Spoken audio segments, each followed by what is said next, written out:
আসসালামু আলাইকুম, কেমন আছেন সবাই? আলহামদুলিল্লাহ আমরা সবাই ভালো আছি। সেদিন আমরা চলে যাই সবাই উত্তরা জমজম টাওয়ারে। এখানে একটা নতুন বাফেট লঞ্চ করে, সেটা হচ্ছে হ্যাপি বাফেট। অ্যাকচুয়ালি আমার মেয়ের বার্থডে ছিল 21 সেপ্টেম্বর। আমার মেয়ের বার্থডে উপলক্ষে আমরা সেখানে যাই। সবসময় বার্থডে আমরা বাসায় সেলিব্রেট করি, কিন্তু সেদিন ভাবলাম যে না, আমরা একটু বাহিরে লাঞ্চ করব। সেই উপলক্ষে আমরা বাফেটটা চুজ করি। আর আমরা ফ্যামিলি মেম্বাররাই ছিলাম, আমাদের আউট কোনো পার্সনও ছিল না। অ্যাকচুয়ালি বাফেটটা আমার বড় আপু চুজ করে দেয়।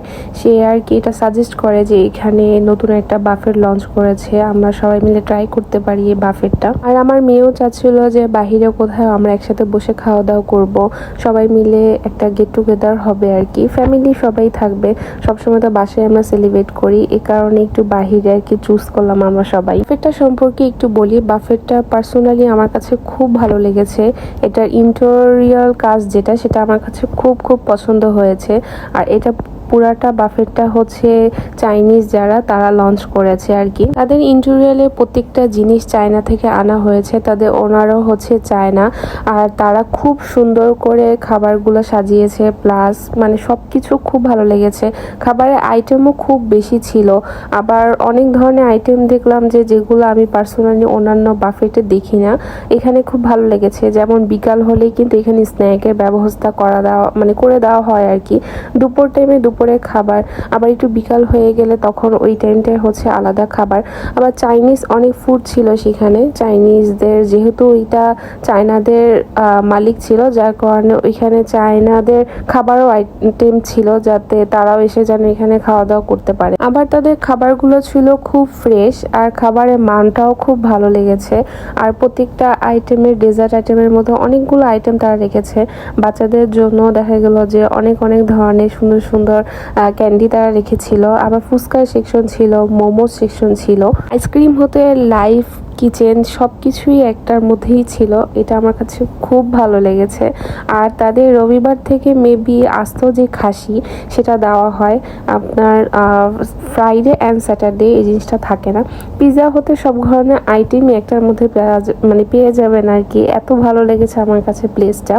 আর প্লেসটার ইন্টেরিয়রটা খুব সুন্দর ছিল। এটা ছিল ওয়াশরুমের কর্নার, এটা লেডিস ওয়াশরুমের কর্নারটা ছিল। এখানে অনেক বড় একটা মিরর ছিল, যেটা আমার কাছে অনেক বেশি ভালো লেগেছে। জেন্টসের যে ওয়াশরুমটা সেটা আলাদা ছিল, মেয়েদেরটা আলাদা ছিল। আবার হচ্ছে ফটো বুথ ছিল, আবার অনেক কিছুই ছিল একটার মধ্যে। আসলে যারা বিয়ের জন্য প্রোগ্রাম করতে চায়, এখানে একটা প্রোগ্রামও হচ্ছিল। পার্সোনালি আমার কাছে সব কিছু মিলে খুব ভালো লেগেছে। আসতে হলে আগে থেকে বুকিং দিয়ে আসাটা ভালো, কারণ যেহেতু নতুন খুলেছে আর মানে ভিড় থাকে অনেক, হয়তো আপনি সিট পাবেন না, যার কারণে আগে থেকে বুকিং দিয়ে আসলে সবচেয়ে বেশি ভালো হবে। আর এখানে একটা রোবট টাইপের না কি যেন একটা টাইপের ছিল, আপনি যেরকম ডান্স করবেন এটাও সেরকম ডান্স করবে। আমি এটা দেখিনি, আমার বোনের ছেলে আমাকে বলেছিল। তো ঘুরে ঘুরে আমরা সব কিছু দেখছিলাম আর খাওয়া দাওয়াও করেছি। এখানে সব কিছু এত সুন্দরভাবে সাজিয়েছে, আমার কাছে খুব ভালো লেগেছে। আমার মেয়েও তো অনেক খুশি হয়েছে যে ওর বার্থডে উপলক্ষে আমরা এত দূরে এসেছি আর এত সুন্দর একটা জায়গায়। খাওয়া দাওয়া শেষ করে এখন আমার আব্বু আমার মেয়েকে গিফট করছিল আর কি।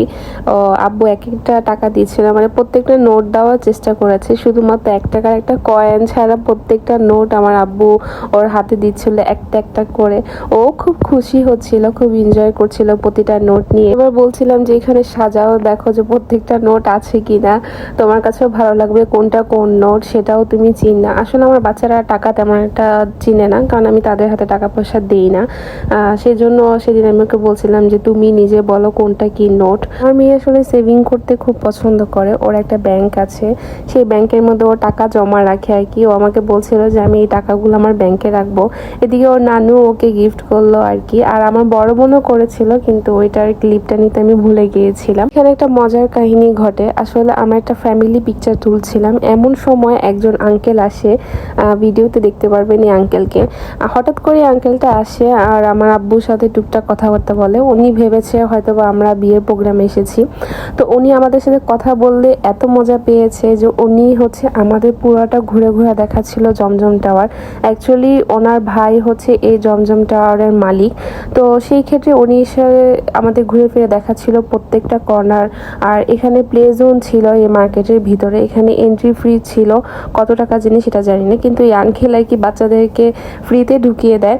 আঙ্কেল আমাদের সাথে অনেকক্ষণ ছিল, খুবই ভালো একজন মানুষ, সবার সাথে খুব সুন্দরভাবে কথা বলে আর আমাদের সাথে এত সুন্দর করে মিশেছে যে মনেই হয়নি যে তার সাথে আমাদের তখনই ফার্স্ট টাইম দেখা হয়েছে। এখান থেকে বের হয়ে আমার মেয়ে তো বলছিল যে মা আমি একসাথে সবকিছু পেয়েছি, খাওয়া দাওয়া করেছি সবার সাথে, তারপরে হচ্ছে খেলাধুলাও করেছি, সবাই মিলে অনেক এনজয় করেছি।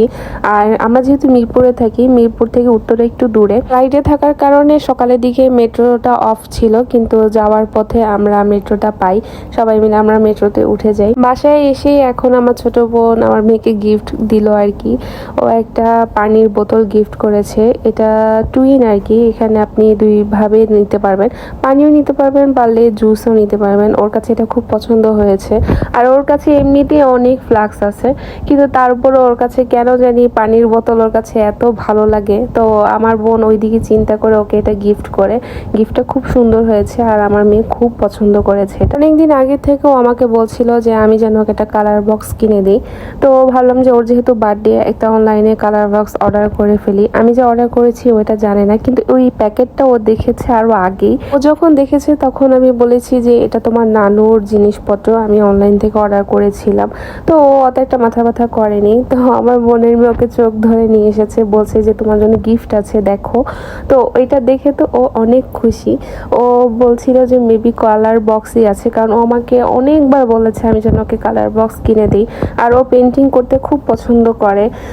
ও যখনই সময় পায় তখনই পেন্টিং করতে থাকে, কিছু না কিছু আর্ট করে, যার কারণে ভাবলাম যে ঠিক আছে আমি একটা কালার বক্সে ওকে গিফট করি। কালার বক্সের সাথে আমি কিছু কালার বুক নেই আর কি, যাতে ওর পেন্টিং করতে বা ড্রয়িং, মানে ড্রয়িং তো এমনিতেই করবে, আর তাছাড়া ওর রং করতে যাতে কোনো অসুবিধা না হয়।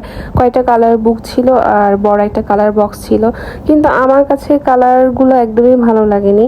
মানে বিভিন্ন ধরনের রং থাকলো, ওইটা কেন জানি একদমই ভালো পড়েনি, কাগজে একদমই উঠছিল না। আমার মেয়ে কালার বক্স পেয়ে অনেক খুশি হয়েছে ঠিকই, কিন্তু কালারগুলো দেখে আমার একদমই ভালো লাগেনি।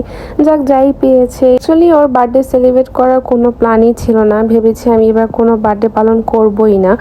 তারপরও ভাবলাম যে না, ওকে একটু খুশি করানোর জন্য একটু গিফট করি। আর সেদিনই আর কি আপু বলছিল যে আমরা একটু বাইরে খাওয়া দাওয়া করবো। তো ভাবলাম যে ঠিক আছে একসাথে দুইটাই হয়ে যাবে, বাইরে খাওয়া দাওয়া করলাম প্লাস ওর বার্থডেটাও সেলিব্রেট হয়ে গেল। আসলে আমার মেয়েটা যেভাবে হ্যাপি হয় সেভাবেই করার চেষ্টা করেছি, ছোটোখাটো করে নিজেরা যতটুকু পেরেছি ওইভাবে ওকে হ্যাপি করেছি। আম্মু আপু যখন টাকা দিচ্ছিল তখন আমি তাদেরকে বারবার না করছিলাম যে আমি তো কোনো বার্থডে প্রোগ্রাম করিনি, তাহলে এসবের কোনো প্রয়োজন নেই। কিন্তু ওরা তো নাছোড়বান্দা, ওরা বললো যে না এটা ইহানিকে দেওয়া হয়েছে, ওর পছন্দ মতো কেনাকাটা করবে। অ্যাকচুয়ালি কোনো প্ল্যান থাকলে অবশ্যই তারা গিফটই কিনতো। যাক, যাই হয়েছে, দিনটা ভালো মতন গিয়েছে, এটাই হচ্ছে অনেক। আর সবাই খুব হ্যাপি হয়েছে, সবাই একসাথে আমরা ছিলাম, একসাথে আমরা খাওয়া দাওয়া করেছি, ঘুরেছি। আর সবাই আমার মেয়ের জন্য দোয়া করবেন, সেই জন্য এভাবেই তার সুন্দর সুন্দর দিনগুলো পার করতে পারে।